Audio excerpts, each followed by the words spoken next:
Thanks for your help, and I'm so glad to welcome you guys here too. Now, I know you guys are... What's taking so long to start the show? Excuse me? As long as we waited, this better be worth it.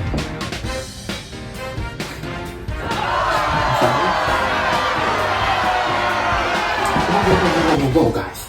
Don't worry. I have a life too, don't worry. This episode is worth the wait, I promise. Now it's really good. Two sides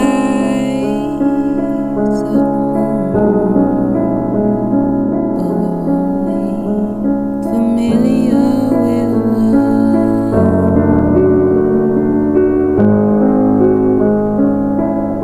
He lies my mistakes.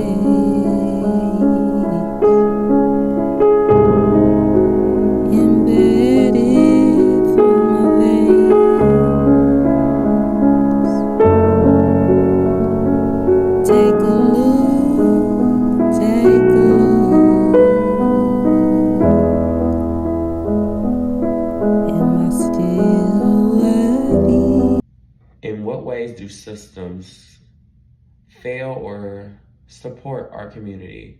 Systems fail a lot of ways, especially in the education system. Children have a lot of needs that are not being met, and a lot of people don't understand that aside from education, there's feelings. Children's feelings are also growing. They're also becoming who they are. So as they go through these tantrums and these fights and all this stuff, what you say as the adult matters. So you can't tell a child that, oh, you're fast or your shorts are too short. You have to understand that because you said that could affect them long term. So yeah, just really that's a big failure in our schools, our healthcare. People are not being taken care of properly. People of color are not. And it's getting really bad for, you go to a hospital and you're thinking you're gonna get the best care and you don't because you're black or you're gay or you're trans. People deserve the best care wherever they go. And you should try your best to make sure people are safe and feel included and feel like they can trust you with their life, because in a hospital situation, they have to. Law enforcement, where do I even start with the failures of the law enforcement? I don't even know. This needs to be a psychological evaluation before we allow people to be police officers. We need to understand that biases, prejudice, racism, all these things still exist. Even if they are buried down under, they still exist within a person and they're just waiting to come out. And I don't want another black LGBTQ plus life to be taken, or any life to be taken, because you decided to be prejudiced. How do you navigate within systems that weren't designed for you? I make them designed for me.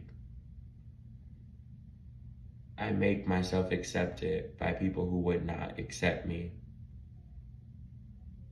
And it's not like I'm shoving myself down their throat, but what could I really do for you to hate me? And if you hate me, it's due to something that I cannot change. You hate me because I'm black. You hate me because I am a gay man. Whatever you hate me for, that's in you. That's not in me. From our creativity or just our brains telling us, good things about ourselves, we try to run from that. But it helped me realize that people can be different, people are different, and people are going to be different. It's less for you to find what your difference is and learn to love it. So yeah, that's what helps me to do, find my difference and stick to it and love it. The third question, what parts of yourself have you reclaimed or redefined over time? Growing up as a Christian, or growing up in a Christian home, I was taught to demonize me, right? For the longest time, I was just, I hated myself. I thought myself was the devil. But you know, with growth and with education and just learning, I'd come to figure out that I am a total opposite of what they were trying to paint the picture to me. So I had to take a pause, learn who I was, redefine myself for me to help me redefine myself to people outside. And yeah, I had to say, bitch, hold up. And even if you are a demon, learn to love you as the demon. You know what I mean? Because no one knows what I go through. I mean, what I see in my head and what my head tells me. You know what I mean? Like, don't run away from who you are, even if everyone else is telling you. Or even if everyone, don't run away from who you are, even if everyone else is telling you. Or even if everyone else is trying to run away from you, you need to learn to understand and find joy in those little things, right? So that's what I learned to do, to find joy in things that were trying so hard to erase me. So the last question, advice for your younger self or future queers. The advice I'll give to my younger self would be never to give up, bitch. Stand 10 toes to the ground and stick to what you know. And by what you know, I mean stick to, you know, your gut feelings about who you are, how you feel, and never shy or run away from speaking up your mind. And learn to love yourself no matter what and no matter who stays away from you. And to future queers and trans people, I just want you to learn to respect yourself, love yourself, find spaces and people that can support you, that are genuinely your people, and fight for them and like hold it so dear to your heart. But above all, learn to be kind to yourself and to everyone around you. Yeah, so that's all the questions. Thank you. Is, do I see myself in popular culture today? I don't think that I do. Like I said, I'm a small town country girl. I'm in school right now. I work. I juggle a lot of things. I'm also a singer/songwriter. And so I don't really see anybody in popular culture doing what I do. But I think that's why I'm here. And so I'm going to have to be that face for the people who are, you know, doing the same thing I'm doing. We're just hustling. We're just trying to make something out of nothing, make $1 out of 15 cents. And I just want to be that. I want to be the person that I want to see in popular culture. Is, what would a world that truly loved us look like? I think it would look like acceptance, and I think it would look like understanding.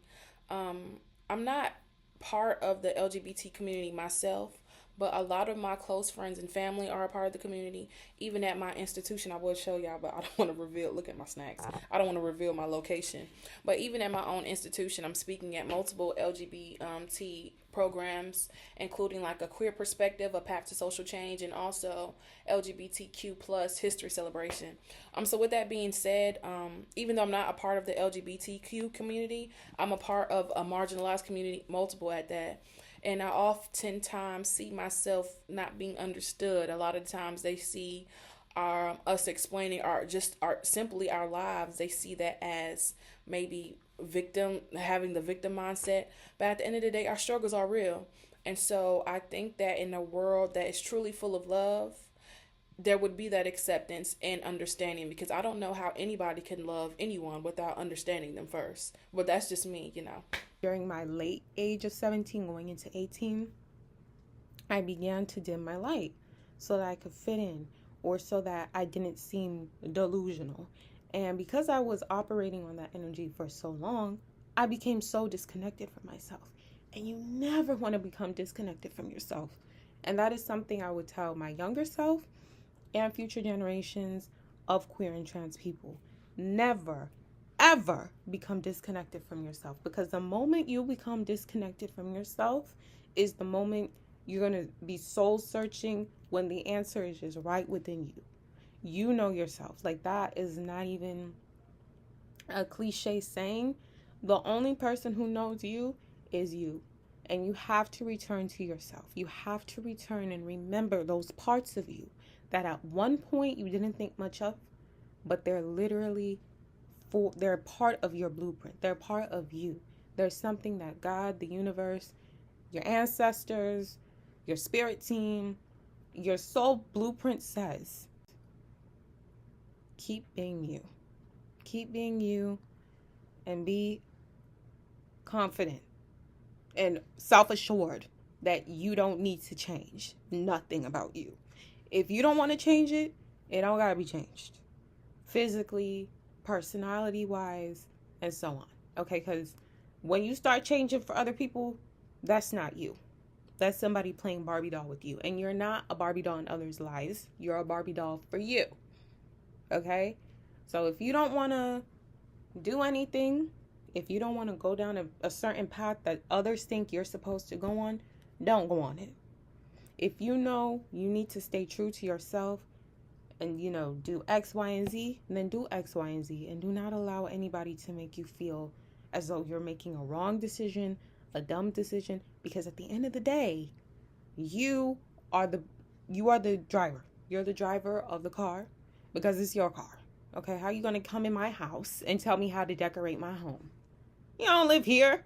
How are you going to come in my car and tell me what directions to go to the place I'm trying to go? You don't know the map. You don't even have the GPS. You don't know where I'm going. And even if for a moment you don't know where you're going, you're still divinely guided and divinely protected. And you're not supposed to know where you're going for a little bit, but you're not supposed to get out the car and let somebody drive the car either. Because then what if you pass by your stop and then you're not able to operate the car? And now you're just like, oh, whoops. You know what I'm saying? So that's what I have to say. So to my trans women especially, y'all are beautiful and have done so much for this world. Pop culturally, activism-wise, y'all are just angels. You're angels who've gone through so much that it's unfathomable.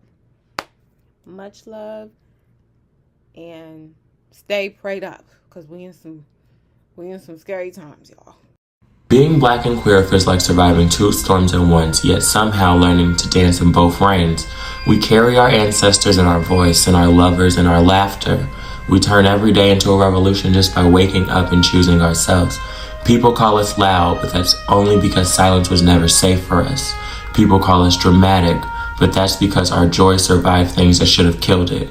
Courage isn't a costume we put on. It's the muscle we built from being told no since birth and still finding a way to make our yes echo. We don't bend, we bloom. I want everybody to know that you are loved. But most importantly, that self-love is so important. If you find yourself in a place where you don't love who you are, don't take it as a person who hates themselves. Use it as an opportunity to find something more within yourself that you love. There are so many layers in us that not even we know. I also want all of you to look out for my album coming out on January 16th, 2026. Welcome to Icon Land. Thank you all for supporting me. Thank you all for watching this beautiful documentary. Thank you for having me, and stay iconic. Sometimes I think the world don't know what to do with girls like me. Loud heart, soft eyes, and a soul raised by black women, especially black trans women on the internet and in the streets. They taught me how to walk into a room like it's a runway, even when my knees are shaking. How to turn pain into Presco and glitter. How to fight for my name, my voice, my right to take up space. When I was younger, I thought femininity was something you had to earn like a badge. But they taught me femininity is something you choose every morning like a weapon or a prayer. My style, my confidence, my backbone. If I shine a little too bright, it's only because they handed me the light first. Everybody loves to underestimate you until they realize you were studying their doubt like scripture. Being the underdog, that's a blessing with the side of danger. When no one expects you to rise, you get to evolve in secret. You get to sharpen your claws in the dark.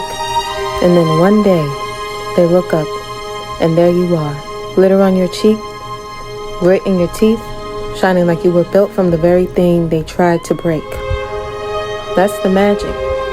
Being forged in pressure, but choosing sparkle anyway. Being counted out, but refusing to stay down. That's glitter and grit. Baby soft, sharp, and unstoppable.